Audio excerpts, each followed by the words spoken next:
Chers frères et sœurs, loué soit Jésus-Christ.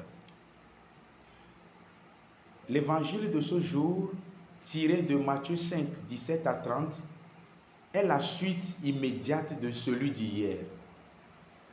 Jésus est ici aux prises avec les pharisiens qui l'accusent d'avoir fait une guérison le jour du sabbat. Il s'agit de la guérison de ce paralytique qui était malade depuis 38 ans, à qui il a dit de se lever et de rentrer chez lui. Mais c'est justement cette guérison faite par lui qui va susciter la jalousie des Juifs qui vont se mettre à vouloir comploter pour le tuer. Et pourtant, Jésus affirme que son Père jusqu'à maintenant est toujours à l'œuvre et lui aussi, il est à l'œuvre. Vous voyez un peu le contraste du comportement humain.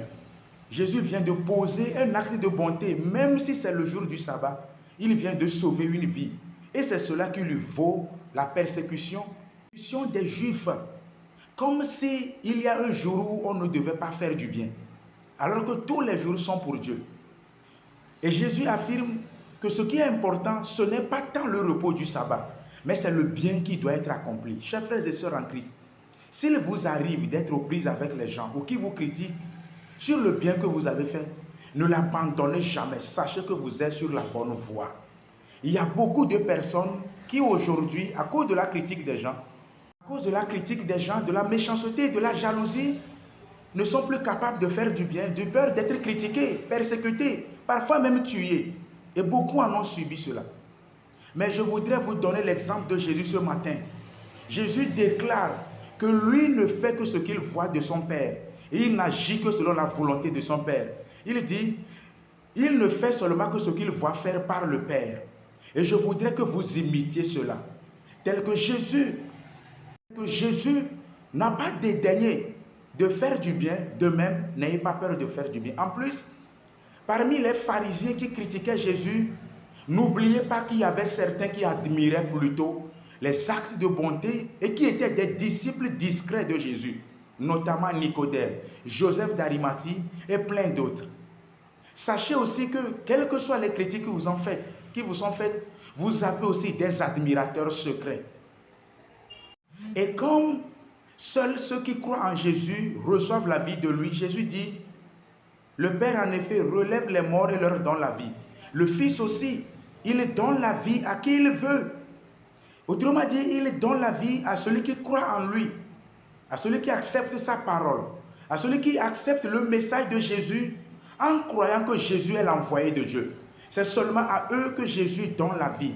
Et vous voyez comment Jésus agit.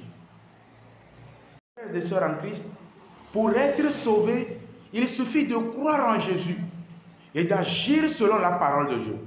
Et comme Jésus le dit lui-même, même si les vivants ne voudraient pas l'entendre, les morts l'entendront. Autrement dit, il est venu annoncer la parole à ceux qui acceptent le règne de Dieu. Il est venu donner le règne de Dieu à ceux qui l'accueillent vraiment. Et même s'il y avait des morts, ils vivraient parce qu'ils ont entendu la parole de Dieu. Et n'oubliez pas, Jésus dit, je suis le chemin, la vérité et la vie. La vérité et la vie, parce qu'il obéit totalement au Père. En outre, Jésus dit, je ne cherche pas à faire ma volonté, mais je fais la volonté de celui qui m'a envoyé. Le plus important, c'est de faire la volonté de celui qui l'a envoyé. Et de faire aussi de notre part la volonté de Jésus qui nous a appelés. Nous abandonner la volonté de Dieu. C'est le vrai signe du salut et c'est le signe que nous avons accueilli le règne de Dieu. Tous ceux qui accueillent le règne de Dieu sont transformés. Tous ceux qui accueillent le règne de Dieu sont renouvelés. Ils vivent à nouveau dans le Père et en Jésus. Et la première lecture le dit si bien. Le Seigneur dit, à la place des montagnes, je ferai des routes. Des chemins seront remblayés. Autrement, le règne de Dieu s'établit dans nos vies et rétablit nos vies chaque fois que nous accueillons la volonté de Dieu. Nous ne sommes pas capables de changer quoi que ce soit de notre propre force. Laissons le Seigneur agir pour nous. Abandonnons-nous comme Jésus s'est abandonné au Père. Abandonnons-nous dans les mains de Dieu et voyons comment il s'est occupé de nous. Et voyons comment il prend soin de nos vies. Le Seigneur dit, il est comme une mère et il ne peut pas oublier les fruits de ses entrailles. Je voudrais te dire à toi qui perds espérance, de te confier en Dieu et tu seras sauvé. Amen.